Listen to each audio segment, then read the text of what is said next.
de poder hablar de autopoiesis en 20 minutos. ¿Hablar de qué? ¿De qué?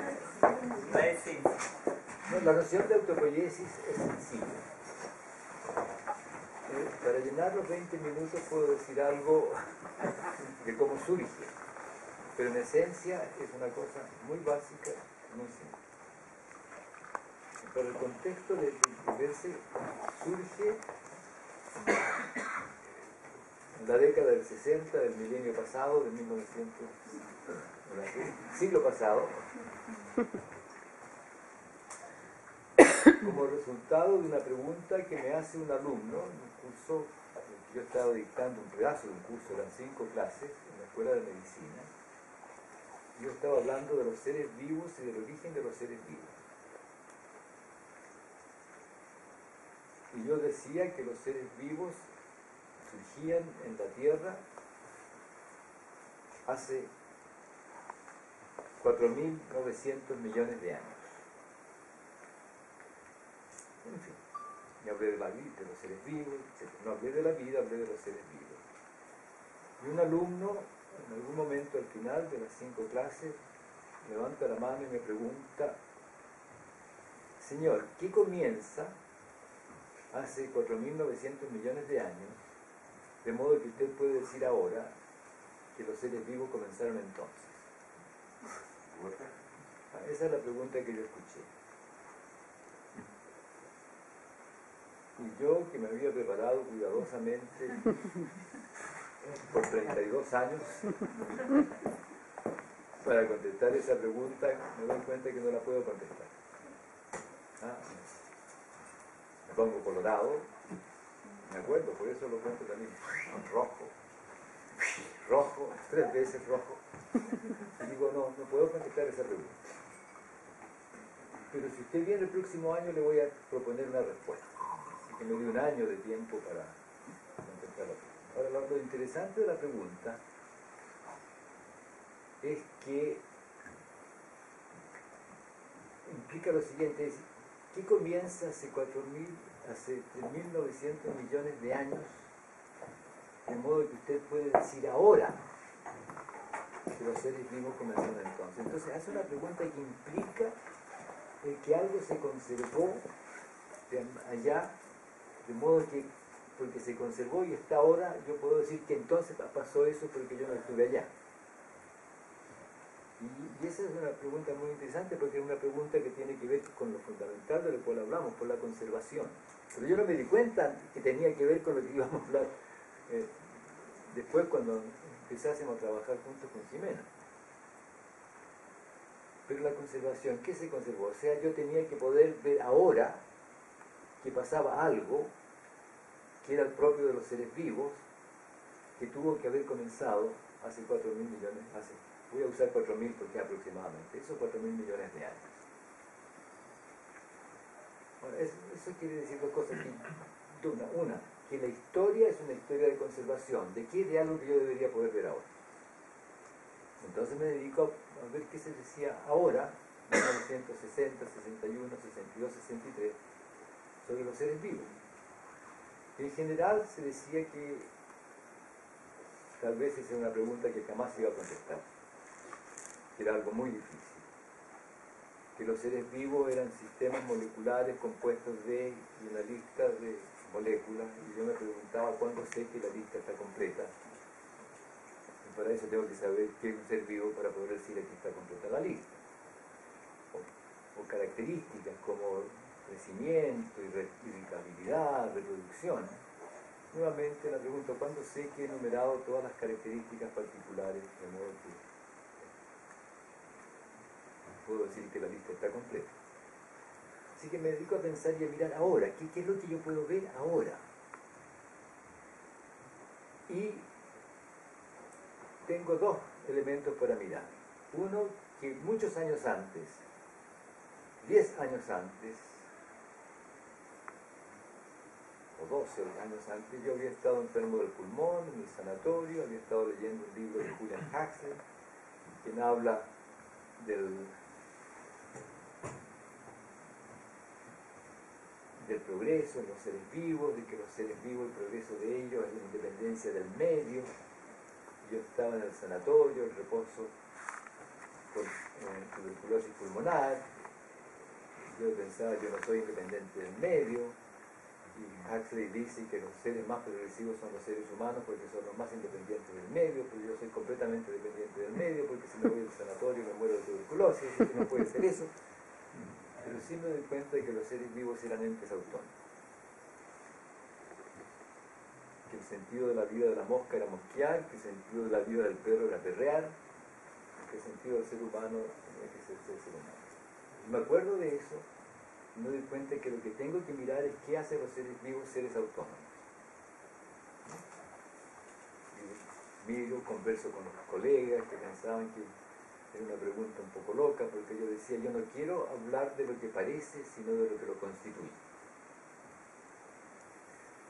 Nadie entendía, pues yo entendía a media lo que estaba diciendo, porque me refería a la dinámica interna que resultaba en lo que aparecía.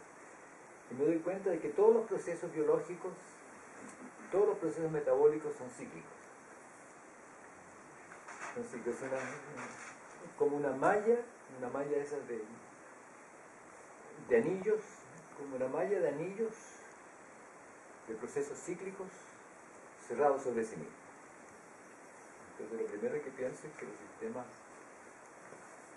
vivos son sistemas de procesos cíclicos cerrados sobre sí mismos, en que todo puede cambiar menos el carácter cíclico de los procesos cíclicos cerrados sobre sí mismos.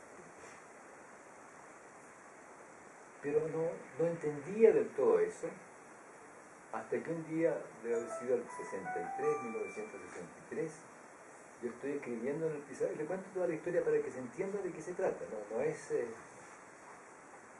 por el que sí. Estoy con un amigo, el profesor Guillermo Contreras, en su laboratorio, y yo estaba escribiendo en el pizarrón. El ADN, era la época del gran auge del entendimiento de la ácido nucleico. El ADN, ácido desoxirribonucleico, participa en la síntesis de las proteínas. Y las proteínas participan en la síntesis del ácido nucleico. Y en ese instante me doy cuenta que es esa la naturaleza misma de lo que constituye el ser vivo como un sistema autónomo. En realidad era eso, la producción de sí mismo, los procesos cíclicos de producción de sí mismo. O sea, los seres vivos son sistemas que se producen a sí mismos. Son sistemas moleculares en el cual todos los procesos moleculares resultan en el mismo ser vivo todo el tiempo. Después aparece la palabra autopoiesis, que quiere decir autos, sí mismo, poiein, producción de sí mismo. Pero al mismo tiempo esto es tan simple que las mamás todas lo saben y los papás todos lo saben sin saber que lo saben. Porque se preocupan de que los niños, las niñas, sus hijos coman. Jimenita, ¿Sí, papá? ¿te comiste los porotos? No me gusta. Pero Jimenita, tienes que comer porotos. No me gustan, papá. Son alimentos, Jimenita. No quiero, papá. Jimenita, adentro de ti los porotos se deshacen en pedacitos bien chiquitos, que son moléculas, y se van por la sangre. Y después tú misma, con tu cuerpo, en tu proceso, esas cositas se vuelven parte de los huesos, parte de los músculos, parte del cerebro. Tú misma.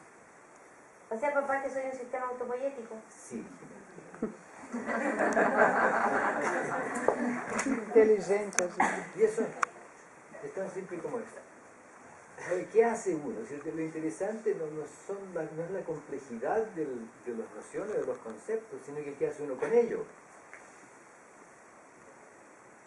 Porque si es cierto, y tomo en serio, que los seres vivos son sistemas moleculares que se producen a sí mismos, ¿cuáles son las consecuencias que eso tiene? Entonces empieza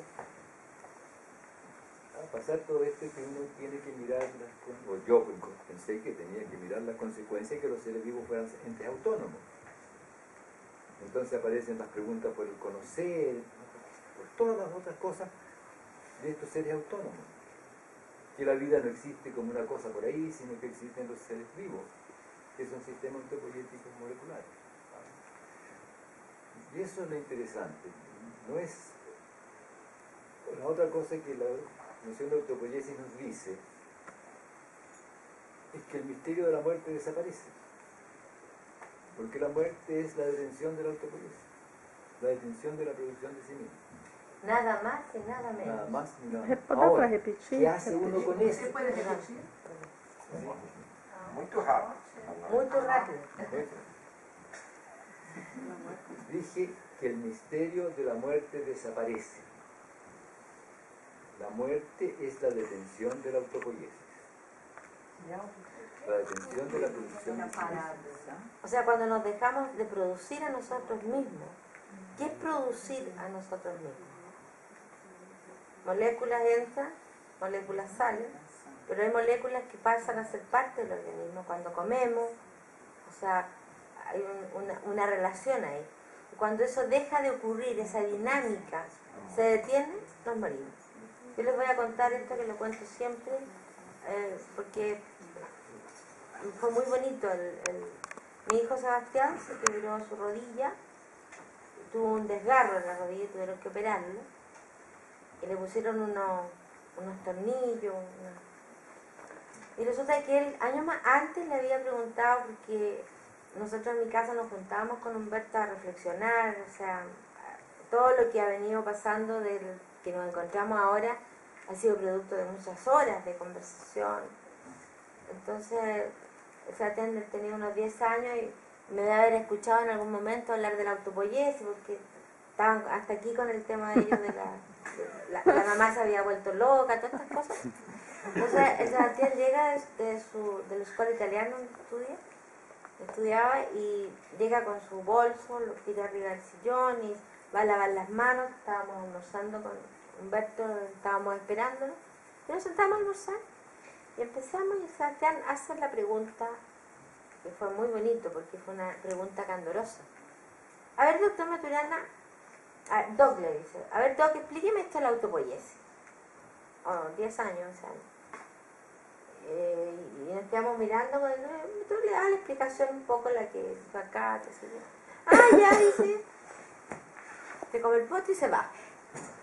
Y nosotros nos reímos porque... Entonces después, ¿sabéis que mamá no me entendí mucho, pero no importa, dice, fue a jugar. Y pasan los años, y cuando él tenía 14 años, 13, 14 años, le pasa este accidente. Y cuando llega Humberto a la clínica, lo va a ver, qué sé yo, y él mostraba su rodilla como el gran trofeo por los tornillos. Los niños muestran sus quebraduras y todo como trofeo, ya había pasado el dolor.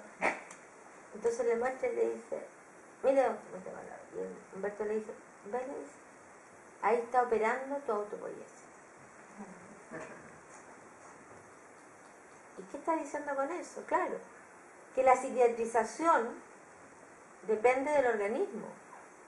El médico ayuda, le pone para que no se infecte y todo, pero depende del organismo que esa herida cierre y que nos mejoremos, digamos. Y uno le pone al médico el poder de que nos va a mejorar, y el médico ayuda, colabora, algo, pero el que se mejora en el fondo es uno. O sea, y ahí entendió lo que es la dinámica molecular autopoiética. O sea, nosotros, todos los seres vivos, somos un sistema autopoiético, en tanto nos producimos o autoproducimos a nosotros mismos. Sistemas autopoiéticos moleculares, que existimos como entidades diferentes. Y todo lo que vivimos como seres humanos ocurre en el espacio en que existimos como entidades diferentes. Pregunta. Queria